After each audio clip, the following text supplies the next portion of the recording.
Assalamualaikum warahmatullahi wabarakatuh. Perkenalkan, saya Aisyah Ramadhani. Hari ini saya bersama teman-teman saya kelompok 3 akan mempresentasikan tentang sistem pernapasan pada manusia. Pembahasan tentang presentasi kali ini akan dimulai oleh teman saya, Kinan. Halo teman-teman semua, perkenalkan aku Kinan. Dan hari ini kita akan membahas mengenai sistem pernafasan pada manusia. Kenapa sih kita perlu tahu tentang ini? Jadi, tujuan pembahasannya adalah untuk dapat mengetahui organ-organ apa saja yang berfungsi dalam sistem pernafasan sekaligus prosesnya. Kita juga bisa tahu penyakit apa saja yang berkaitan serta ilmu tentang pernafasan buatan. Sistem pernafasan manusia itu berfungsi untuk menyediakan asupan oksigen secara konsisten agar seluruh fungsi tubuh bekerja dengan baik. Organ dan sistem organ tubuh yang bertugas memproses pernafasan seperti yang kita tahu ada hidung, faring, laring, trakea, bronkus, bronkiolus, paru-paru, dan alveolus. Apa saja organ pernafasan pada manusia? Yuk kita simak. Hidung sendiri merupakan alat pernapasan yang menjadi gerbang utama keluar masuknya udara, yang dilengkapi oleh rambut hidung yang fungsinya menyaring udara sehingga kotoran tidak masuk ke paru-paru. Adapun fungsi lainnya, yaitu sebagai penyaring udara, pengatur kelembapan udara, indera penciuman, dan pengatur resonansi suara. Jadi, setelah udara masuk melalui hidung, udara tersebut akan melewati tenggorokan atas kita yang disebut faring. Udara akan masuk ke epiglotis yang merupakan tekak berbentuk daun sebagai pembuka dan penutup saluran laring. Udara pun masuk ke laring dan akhirnya sampai di batang tenggorokan yang disebut trakea. Trakea ini semacam gang yang terhubung ke paru-paru. Lalu udara masuk ke bronkus terlebih dahulu dan melewati bronkulius untuk disalurkan ke alveolus. Saluran pernafasan tersusun dari cincin tulang rawan yang akan selalu terbuka. Terdapat juga silia yang sangat peka akan benda asing yang masuk. Paru-paru terletak di rongga dada dan dilindungi oleh tulang rusuk. Paru-paru mempunyai bagian kanan dengan 3 lobus dan bagian kiri dengan 2 lobus. Setiap menit, paru-paru dapat menyerap oksigen dan mengeluarkan karbon dioksida masing-masing 250 ml. Nah, di paru-paru inilah tempat terjadinya pertukaran oksigen, lebih tepatnya di bagian alveolus. Alveolus itu apa? Alveolus adalah ruang berbentuk bola dengan dinding tipis yang dikelilingi selapis sel berbentuk sisik atau kuboid dan dikelilingi oleh kapiler darah. Tahu nggak sih, sekitar 300 alveoli yang mengisi paru-paru dan apabila alveoli tersebut terisi udara, paru-paru menjadi satu-satunya organ tubuh manusia yang bisa mengapung di atas air. Di bawahnya terdapat diafragma yang memisahkan rongga dada dengan rongga perut. Diafragma ini adalah otot yang membantu memperluas paru-paru saat melakukan pernapasan. Baiklah, untuk materi selanjutnya akan dipaparkan oleh teman saya, Cucun. Silahkan. Terima kasih, Kinan. Baik, sebelum kita sudah membahas tentang organ-organ sistem pernafasan, sekarang kita berlanjut ke mekanisme pernafasan. Bernapas memiliki 2 fase, yaitu inspirasi dan ekspirasi. Inspirasi merupakan proses menghirup udara masuk ke dalam paru-paru. Ekspirasi merupakan proses mengembuskan nafas keluar dari paru-paru. Pada fase inspirasi, kalian menghirup udara, saat itu otot antar tulang rusuk dan diafragma berkontraksi. Lalu rongga dada membesar serta paru-paru pun mengembang. Pada saat itulah udara masuk ke paru-paru. Selanjutnya, pada fase ekspirasi, kalian itu menghembuskan udara. Saat itu, oksigen yang masuk ke paru-paru bertukar dengan limbah karbon dioksida dari dalam darah. Otot antar tulang dan diafragma pun berelaksasi.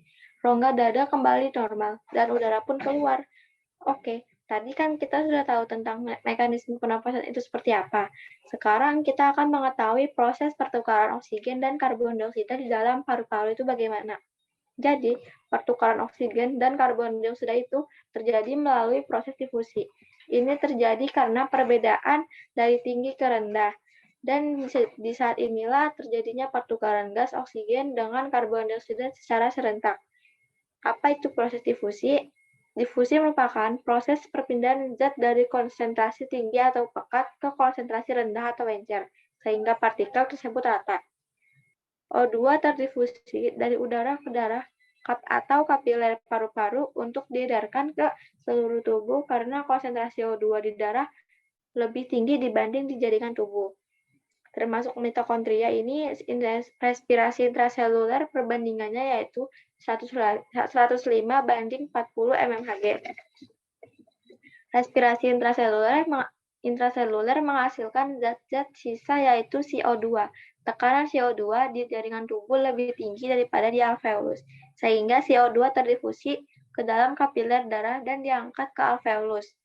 Perbandingannya yaitu 45 banding 40 mmHg. Sementara tekanan CO2 di alveolus lebih tinggi dibanding di udara sehingga CO2 perlu dikeluarkan dari tubuh.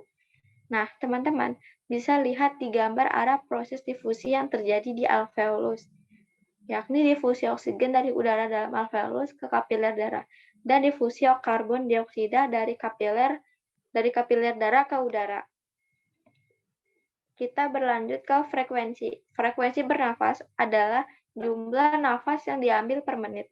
Orang normal bernafas 12-15 kali per menit.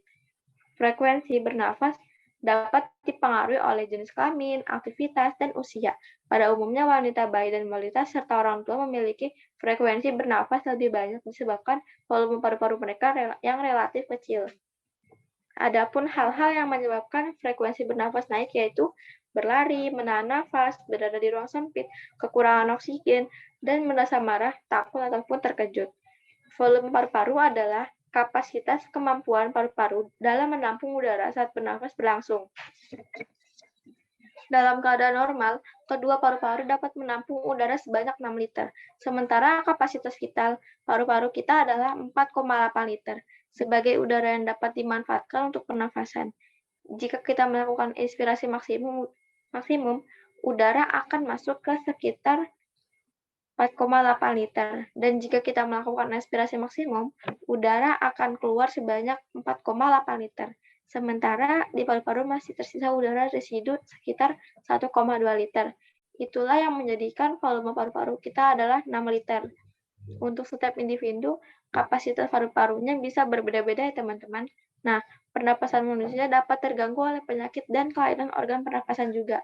Untuk pembahasan ini akan dijelaskan oleh teman saya yaitu silakan Kesia. Terima kasih Cucun.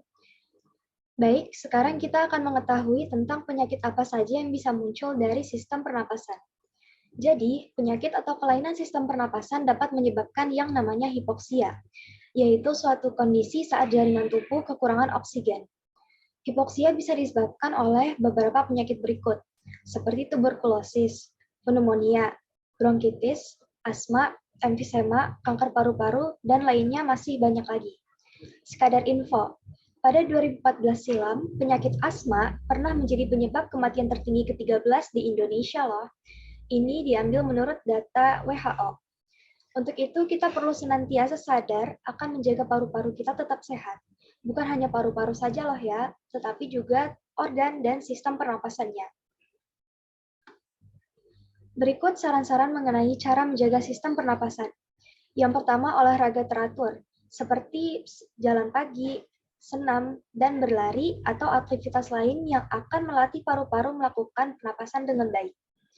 Yang kedua, membuka jendela rumah setiap hari agar adanya pertukaran udara, lalu menghirup udara segar di tempat yang dikelilingi tumbuhan, terutama pada saat siang hari di mana para tumbuhan sedang melakukan proses fotosintesis dan menghasilkan oksigen.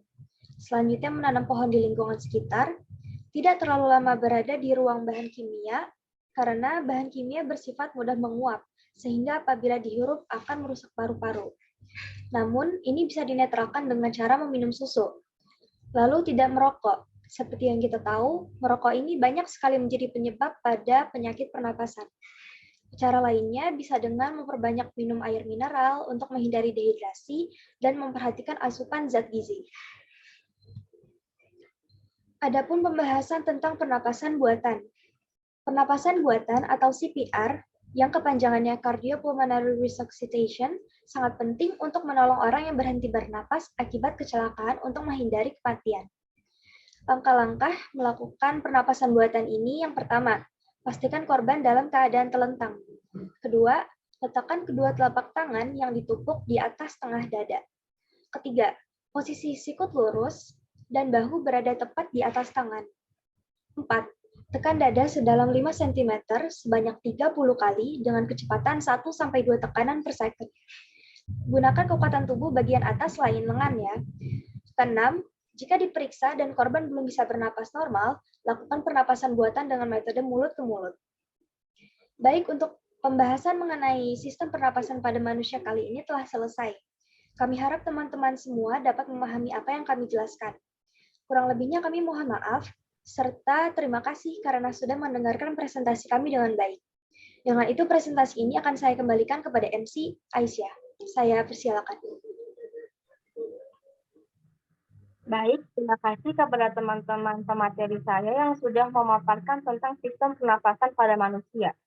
Jadi, kesimpulan materi ini adalah mengenai proses pernapasan pada manusia yang dimulai dari udara yang masuk melewati hidung, lalu melewati saluran pernapasan, sampai terjadinya pertukaran gas di dalam paru-paru. Oksigen akan disalurkan ke seluruh jaringan tubuh melalui kapiler darah, dan karbon dioksida pun akan keluar ke udara. Terdapat juga berbagai penyakit yang bisa timbul bila sistem pernapasan tidak dijaga dengan baik. Oleh karena itu, kita perlu melakukan aktivitas yang dapat membantu menjaganya. Nah, dalam pembahasan seperti ini, biasanya banyak istilah yang mungkin teman-teman kurang mengerti. Oleh karena itu, kami menyediakan slide dengan keterangan data yang bisa dilihat di PowerPoint kami.